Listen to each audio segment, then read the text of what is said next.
Hello and welcome to another one of our Brexit Explained videos. So last Monday, the 10 candidates for the Conservative leadership election were announced. These were the candidates who could secure the backing of 8 other MPs, 2 of which needed to be public. These are known as the proposer and the announcer. The first round of voting took place last Thursday, where the candidate with the least votes was eliminated, as well as any candidates who failed to get 5% of the vote, so basically less than 17 MPs. The then 10 original candidates and the number of votes they got in the first round are as follows. Boris Johnson, 114. Jeremy Hunt, 43. Sajid Javid, 23. Matt Hancock, 20. Michael Gove, 37. Dominic Raab, 27. Rory Stewart, 19. Esther McVeigh, 9. Andrea Leadsom, 11. And Mark Harper, 10. The last 3 candidates didn't get the required 17 votes, and as such were out of the race. Additionally, Matt Hancock decided to pull out of the race. Despite this, we thought we should quickly go through what each of these candidates were proposing relating to Brexit and more general policy. So let's run through what all 10 candidates for Prime Minister would mean for Brexit. Before we do that though, and sorry if you're sick of this, but I want to take a second to promote our Patreon account. As regular viewers will know, last Friday I quit my job to take TLDR full time. Because of that, I'm able to spend more time making videos and giving exclusive benefits to Patreon backers, including early access to videos, voting on certain topics, exclusive livestream conversations, and now an exclusive podcast. We've already hit our first goal, a new TLDR podcast, but we're also close to bringing back our series This Week in Parliament and getting ourselves a little news studio. If you want to lend us a hand and let us make independent news content, then head over to our Patreon page. There's a link in the description. So we might as well begin with the big one, Boris Johnson. Johnson has been uncharacteristically quiet so far in this leadership election, and it's probably just because his team want to avoid any of the classic Johnson gaffes. He's the most popular candidate amongst both MPs, with at least 60 MPs publicly backing him, and the party's broader membership, if polling's to be believed that is. So what are his policies? Well, let's start with his Brexit plan. He said that he wants to renegotiate the withdrawal agreement and do away with the backstop, replacing it with alternative arrangements. If this doesn't happen, he's floated the idea of withholding the infamous £39 billion set to go to the EU to try and get what he wants. He said that he'll leave by the current deadline of October 31st and definitely won't go for a further extension. Although he hasn't gone all-out Brexiteer and committed to proroguing Parliament to get it through, although he has refused to rule it out. So that's the Brexit plan, if you could call it that. Apart from this, Johnson has also promised to invest £1.5 billion more in education over the next 5 years, to review the HS2 rail project, and perhaps most controversially, raising the 40% tax threshold from £50,000 to £80,000. Which means a big tax windfall for higher income earners. According to Johnson, the £10 billion annual loss that this would cause the Treasury will be covered by the £27 billion that's been set aside for no-deal preparations. But you don't need to be an economist to realise that doesn't make a whole lot of sense. That £27 billion is a lump sum, so it wouldn't even cover 3 years' worth of the proposed tax cut. Also, given that Johnson's gunning for a no deal, surely it makes more sense to ring-fence that money, rather than casually using it to fund a tax cut for the rich. Anyway, questionable tax policies aside, Johnson is the most popular candidate by a mile, with the support of some Brexiteer and some Remainer MPs. Entertainingly, according to Ian Martin, a columnist for The Times, some MPs have told him that they're backing Johnson because they think he'll definitely go for a no deal, and others have told him they're backing Johnson because they think he's secretly a centrist who won't go for a no deal. Anyway, that confusion aside, on to the next candidate, Jeremy Hunt. His big pitch is he's the man who can go to Brussels and renegotiate a deal, despite the EU's insistence that this isn't on the table. His plan is to get rid of the backstop and then get the deal through Parliament. He's ruled out no deal because he thinks it would lead to a general election, which the Conservative Party would most likely lose. When it comes to domestic policy, he's pledged to increase defence spending, to persevere with HS2, cut student loan interest rates, and build 1.5 million more homes in the next 5 years. Up next, we have Sajid Javid.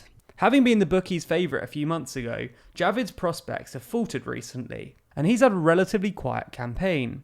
His Brexit plan is to, surprise surprise, renegotiate the deal and get rid of the backstop. If that fails, he said he'll set aside an emergency budget for no deal and rely on alternative arrangements and technological solutions to sort the Irish border. Technological solutions that he claims exist.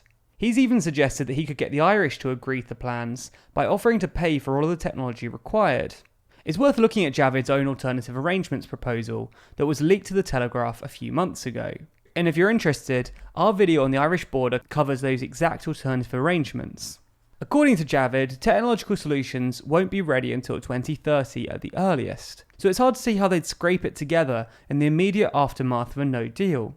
He's committed to spending £25 billion more a year, funded by an increase in borrowing, and he wants to implement a skills-based immigration system. Number 4 was Matt Hancock, the current Health Secretary. However, as I mentioned at the beginning, Hancock has subsequently backed out of the race. Not as big a name as many of the others on the list, Hancock tried to make up for this by throwing out loads of policies. He's even got a reasonably detailed Brexit plan. He wanted to somehow time limit the backstop by demonstrating there's a majority in the House for it. Then he wanted to change the political declaration and create an Irish Border Council to prevent the return of a hard border. He then used a transition period, which he's open to extending past 2020, to sort out these alternative arrangements. On the domestic front, he rejected Johnson's idea of extravagant tax cuts, and instead wanted to fund £3 billion of education spending, in part by placing a tax on bookies. He's proposed tax cuts for SMEs, however, as well as increasing the minimum wage to more than £10 an hour by 2022. He's also committed to freedom of movement for doctors outside the European Economic Area, and he's passionately pro-HS2. I did warn you, this guy had a lot of policies. And to top it all off, apparently at his launch, journalists were given goodie bags with Matt Hancock branded phone chargers. Number 5 is Michael Gove. As you probably know by now, Gove's admitted to taking cocaine as a young journalist, and this has severely hurt his prospects. He's been roundly criticised in the media as a hypocrite, someone who at one time took drugs, while conservative drug policies send other drug users to prison for years on end. And, if we're being brutally honest, his launch poster can't have helped much either. Anyway, gaffes aside, his Brexit plan is to take a politician-led team, as opposed to a civil servant-led one, to Brussels to try and renegotiate the withdrawal agreement and replace the backstop with either alternative arrangements or some sort of clear exit mechanism.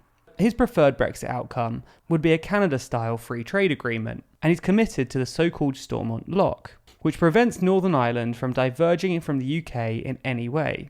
He hasn't ruled out extending the deadline past October if he's nearly got a deal and just needs to finalise it. But if it looks like Brexit isn't going to happen, he's willing to go for a no deal, although he said that he won't prorogue Parliament to force it through. On a domestic front, he's expressed support for an Australian-style points-based immigration system, abolishing business rates for small and medium-sized businesses, and reviewing HS2. By the way, I know this is sounding like an infinite list of boring domestic policies and suspiciously similar sounding vague Brexit plans, so apologies for that, but it's not really our fault. I mean, with a ridiculous 10 candidates, it was always going to be a bit listy. But anyway, we're halfway there, so on to the second half. Next up is Dominic Raab. He's caused quite a stir, partly because he said that he's definitely not a feminist, and partly because he wants to prorogue Parliament to force through a no deal. I realise I've used the word prorogue like 10 times by this point, so let's explain it a little. Raab's Brexit plan is going to sound very familiar. He wants to go to Brussels, try and renegotiate the deal and get rid of the backstop. If that didn't work, and Parliament tried to block a no deal somehow, maybe by taking control of the parliamentary timetable like it did last session, Raab floated the idea of proroguing Parliament. Prorogation is basically ending the parliamentary session and refers to the time between the end of a parliamentary session and the beginning of the next one. Essentially, the plan is that if the current Parliament won't approve a no deal, he'll just suspend the Parliament and leave it in this prorogue state until the October 31st deadline passes, and then bring them back when it's too late for them to stop no deal. Prorogation is technically a royal prerogative, which means it's formally the right of the monarch. In reality, the royal prerogative is usually exercised by the Prime Minister, although that does depend on precedent. For example, declaring war is technically a royal prerogative, But since 2007, when Gordon Brown set a new precedent, any declaration of war would now need the support of Parliament.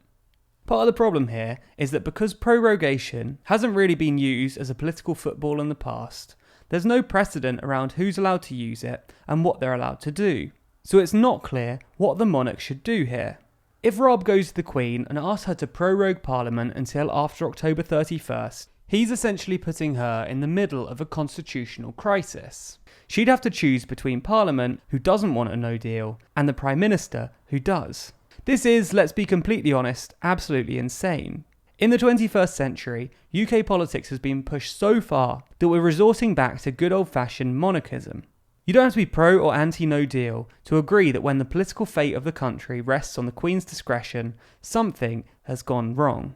Anyway, another reason why proroguing is a bit crazy is that with Parliament closed, it wouldn't be able to legislate to mitigate no deal, and there'd be no unilateral measures, no emergency no deal budget, literally nothing. As well as this, Raab has come up with some pretty big domestic policies, cutting the starting rate of income tax from 20 to 15%, raising the base threshold for employee national insurance, and internally democratising the Conservative Party to allow members influence over policy. Number 7 is Rory Stewart. As the Minister for International Development, he wasn't particularly known before the race began. However, he's run a remarkably effective Twitter campaign, which has included him touring the UK and chatting away with everyone and anyone that will talk to him. It seemed to work, and he's gone from the back of the pack to second behind Boris Johnson in the latest Conservative membership polling. A quick side note, while he was technically second, he was 44 points behind Johnson, who has 55% of the vote, while Stewart is on 11%.